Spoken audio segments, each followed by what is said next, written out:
তো হ্যালো বন্ধুরা, তোমাদের সকলকে আরও একটা নতুন ভিডিওতে স্বাগত জানাই। তো বন্ধুরা, আজকের এই ভিডিওতে আমরা আরও একটা গুরুত্বপূর্ণ বিষয়কে নিয়ে আলোচনা করব, আর তা হলো ইউটিউবের এজ রেস্ট্রিক্টেড কন্টেন্ট। যে ইউটিউবের এজ রেস্ট্রিক্টেড কন্টেন্ট কী এবং কেন ইউটিউব কিছু কিছু ভিডিওতে বয়সের সীমাবদ্ধতা দেয় এবং কেন এটা আমাদের জন্য গুরুত্বপূর্ণ বা প্রয়োজনীয় এবং কীভাবে আমরা এটাকে এড়িয়ে চলবো বা এটাকে কীভাবে আমরা মানিয়ে নেব।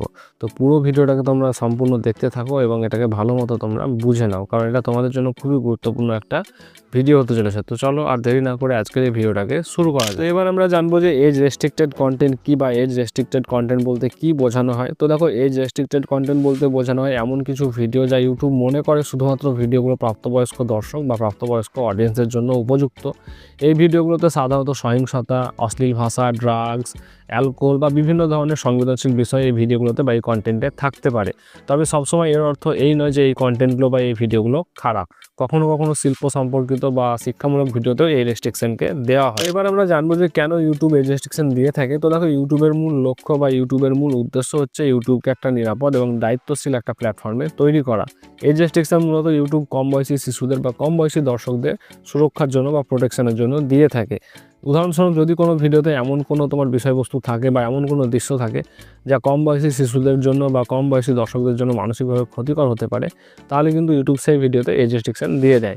এটা মূলত কপা বা child online privacy protection act অনুযায়ী একটা বাধ্যতামূলক প্রক্রিয়া। এজ রেস্ট্রিকশন কীভাবে কাজ করে? তো দেখো, যদি কোনো ভিডিওতে এজ রেস্ট্রিকশন দেওয়া থাকে এবং সেই ভিডিওটা তুমি যদি দেখতে চাও, তাহলে কিন্তু অবশ্যই ইউটিউব অ্যাকাউন্টে তোমার বয়স 18 বছর বা তার বেশি অবশ্যই হতে হবে।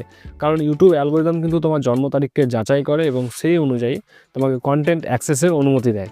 এছাড়াও কিন্তু ইউটিউবের অ্যালগোরিদম স্বয়ংক্রিয়ভাবে ভিডিওর বিষয়বস্তুকে বিশ্লেষণ করে এবং রিভিউয়ের মাধ্যমে তোমার রেস্ট্রিকশন দিয়ে থাকে। এবার আমরা জানবো যে এই রেস্ট্রিকশন প্রক্রিয়ার সমস্যাগুলি কী কী। তো দেখো, এই প্রক্রিয়ার অনেকগুলো সমস্যা রয়েছে। যেমন প্রথমত, তোমার অনেক সময় ভুলবশত তোমার শিক্ষামূলক বা শিল্প সম্পর্কিত ভিডিওগুলো বা কন্টেন্টগুলো অনেক সময় ভুলবশত কিন্তু রেস্ট্রিক্টেড হয়ে যায়। এবং দ্বিতীয়ত, অনেক ব্যবহারকারী বা অনেক অডিয়েন্স রয়েছে যারা তাদের ভয়েস ভেরিফিকেশনের জন্য অনেক সময় তারা কিন্তু ভুল তথ্যকে ব্যবহার করে থাকে। তো সবশেষ এবং তৃতীয়ত, এই রেস্ট্রিকশনের কারণে কিন্তু কন্টেন্ট ক্রিয়েটারদের আয়ের পরিমাণটাও কিন্তু কমে যায়, কারণ এজ রেস্ট্রিকশন দেওয়া ভিডিওগুলোতে খুব কম পরিমাণে অ্যাডকে দেখানো হয়। তো এই এজ রেস্ট্রিকশন প্রক্রিয়া কিন্তু এগুলোই হচ্ছে সমস্যা। কিভাবে এই সমস্যাগুলোর সমাধান করা যায়? তো দেখো, এই সমস্যাগুলোর সমাধান করতে হলে ইউটিউবকে আরও উন্নত, আরও শক্তিশালী তোমার অ্যালগোরিদমকে ব্যবহার করতে হবে, যাতে কন্টেন্টের প্রকৃত উদ্দেশ্যটাকে আরও ভালোভাবে বোঝা যায়। তো বন্ধুরা, এই ছিল ইউটিউবের এজ রেস্ট্রিক্টেড কন্টেন্ট।